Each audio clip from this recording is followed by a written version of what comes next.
Selamat datang ke channel Skor TV PSS. Dalam video kali ini, kita akan melihat cara-cara mudah untuk menerapkan gaya hidup sihat dalam kehidupan seharian. Selamat menonton!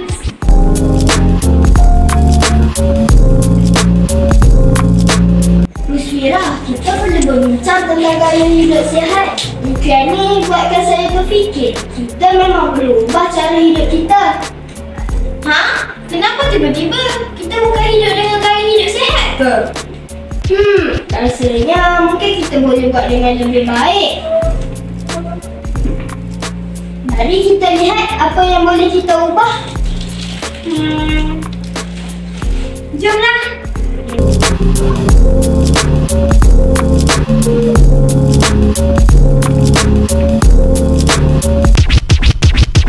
Magalis, apa yang patut kita buat? Saya rasa kita ni tak boleh elakkan makanan ringan. Walaupun makanan ringan ni sedap melazat. Musfira, cuba tengok apple ni. Apple ni bukan sahaja sedap, tetapi juga penuh dengan vitamin. Lagipun kalau lapar, mungkin boleh gantikan dengan makanan yang lebih sihat. Apple ni memang sedap. Mungkin kita boleh cuba buat jus malam nanti. Bagus juga idea tu. Dan sayur-sayuran juga sangat penting untuk kesihatan kita. Mulakan hari dengan sarapan yang sihat.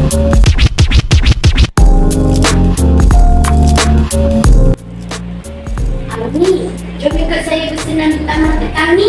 Aduh, saya malas nak bersenam. Saya lebih suka berbaring di sofa. Kau ni, bersenam ni tak semestinya berlari atau mengangkat berat. Kita boleh mulakan dengan berjalan kaki santai di taman atau bermain bola bersama kawan-kawan. Nanti saya fikirkan.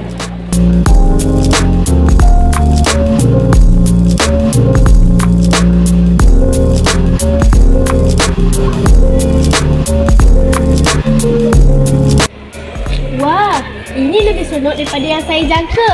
Mungkin saya boleh bersenam macam ni lebih kerap. Betul tu. Tak perlu pun kita buat senaman yang berat. Yang penting konsisten.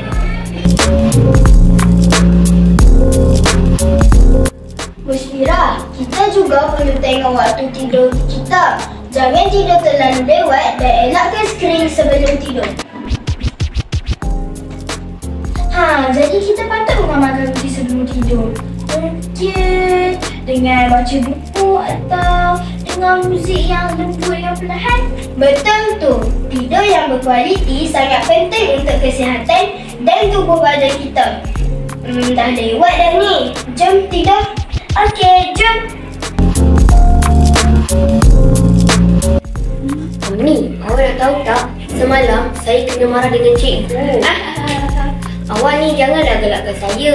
Saya tak siap kerja sekolah.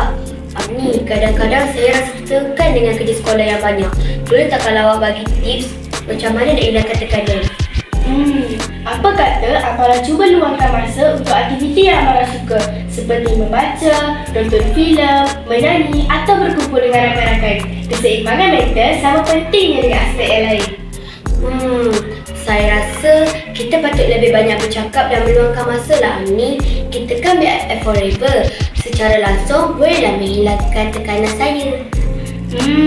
Setuju? Dengan cara ni, kita boleh saling memberi sokongan, semangat dan motivasi.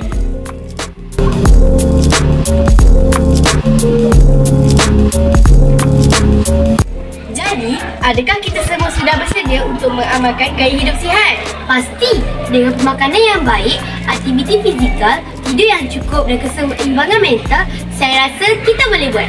Jom kita mulakan hari ini dengan perubahan kecil setiap hari. Perubahan kecil hari ini tetapi besar kesannya pada masa yang akan datang. Terima kasih kerana menonton dan semoga video ini menjadi inspirasi kepada kita semua. Jumpa lagi!